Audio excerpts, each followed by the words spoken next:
Hey guys, I just came back from YCS Virginia. I played Synchron at the event and I started 5-1. Felt like I did well with the deck. I got a game loss that resulted in a match loss, which made me go 5-2. It was tough after that. I went 6-2 and then just bubbled out last round of day one. Nothing I could control in that game three, that last round against Unchained. But it was a great experience. A lot of our friends did well, so shout out to all of you guys. Most of my opponents were extremely nice, so thank you guys for just making an amazing weekend. Can't wait for the next one. But let's jump into the profile. I played the new Synchron stuff with the Diabell, so let's just get into it. So to start it off, my favorite one is the new guy, Revolution Synchron. It's great because this plus a level 7 makes Barone, and you guys know the rest. The graveyard effect is really nice. Glow up bulb. And then Jet Synchron, 2 is a good number. I did find myself with the Diabell wanting a third target, but there is a third fire monster in the side, so you'll see that. And then Stardust Synchron, 2 of this. This goes well with the Diabell level 7 engine because you're proccing out Assault, Excel Synchro Stardust Dragon, and Stardust Illumination becomes a lot more valuable with that in the game. And then for the last, oh, actually not the last, sorry. Assault Synchron, it's really just good at 1. Sometimes you want more, but there are still search cards, so it's not one that you want to see over these. And you need 2 Stardust Synchron because if you open multiples of this engine, you always want to have 1 extra one in the deck because you need 1 off speeder, 1 for the engine, and then 1 for the illumination deck.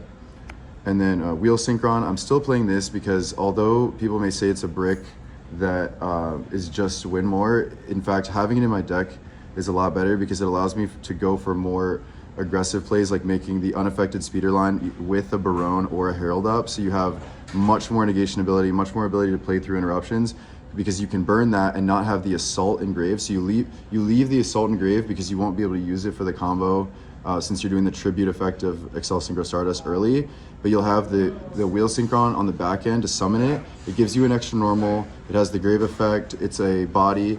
Under Droll, I beat Droll and Shifter all day long because under Droll you don't have illumination access, so you don't have an extra non-tuner. This gives you the extra non-tuner, extra normal, and against Shifter, this gives you the extra body you need to put enough big boys so you can always OTK through Shifter, which I was doing. And then in the engine, Stardust Trail, really sweet card, good to get the rarity upgrade. And then another addition now with the Diabell stuff, Junk Converter. This was very interesting. It could change to another junk card, but I think with the engine, you really do want to have a search target to add a junk monster off of Jet Synchron. So we are looking at some level 4s, that could be an option, but this was good. I did have a really cool play. Actually, well, that didn't, oh yeah, I had cool plays all day where I would summon out Wheel Synchron and then extra normal Junk Converter and just get a ton of extension, you know, under Droll or what have you. And just the effect to pitch and add a tuner, a lot of times that's Ash Bait. So that was great. So now on to some of the new stuff. Move this to the side. We have 3 of the new Diabell Wanted poster, 3 of the 1-for-1 card, and then 1 Diabell Star. This is just really strong for the engine. I did find myself wanting some more extra value of cards, face-up cards on the field to send to grave with this, but overall, this was doing the trick. There was a really good play I did with a card you'll see in the side later, but when your opponent stops this engine, remember, you can float this card in the grave to add a level 1 fire, and then you can float this to put this back and draw. So it does get a lot of value, but you want to make sure you don't minus yourself too hard, which is why I only play 1 of the Diabell Star. I did not miss the second one. And then 3 Rite of Air Major, the best card in the deck, honestly. Fateful Adventure, enough said, really good card. Wandering Griffin Rider, please don't ban this, very good card. Very strong engine, and that's just the best non-tuner engine. I would love to play Pure if I could. To go along with really just the whole deck, Magician Souls and Illusion of Chaos, I'm very aggressive about making Herald plays when I can, so I want to be able to search this off the Herald. It's a great extension with Stardust Synchron to make speeder, and it can give you value, obviously, off of your adventure cards, so I would not cut that card, but I do side it out many times going second, because you need side out spots. It's not good against Shifter or Droll. Non-engine, 2 Fenrir, great level 7 with the engine. Not much to say about it, but I wanted more space for some other cards and more just consistency so I can play. Hand traps, 3 Ash Blossom, it's the best hand trap. 3 Veiler, it's basically a combo card in this deck because you want level 1s in grave and level 1s just to make cards like Excel Synchron in general. Very good hand trap right now. It helped me all day against Rescue Ace. And then 2 Infinite Impermanents. Easily could have been a third. I sided in the third all day long. These hand traps were so strong for me. Really just, in the most of the matchups, they're very strong. Honestly, wish I played more hand traps.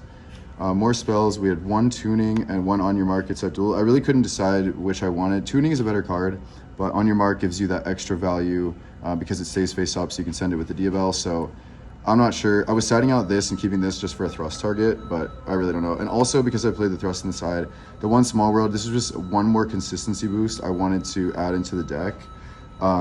It was very good. So here's a card I actually forgot to put it on my list, so I never played it, but I put it in so I could, edit my deck and play a side event after. But Foolish Burial, I forgot to put it in, so it was really clutch that I had the Small World, because a lot of people aren't playing this, but this was basically my Foolish Burial. I had to convince myself I didn't need it, and mostly didn't need it all day long. So this was actually not on the list, but 100% you need it because it just helps you get to adventure. And then the Draco back for adventure is not ideal, but you want to play it. Synchro Rumble, I really enjoy this card. It is a much welcomed search target off of Crimson Dragon and can keep extending your plays. I was doing crazy plays all day, summoning back Stardust Dragon, summoning back Scarlet, Red Dragon, Archfiend.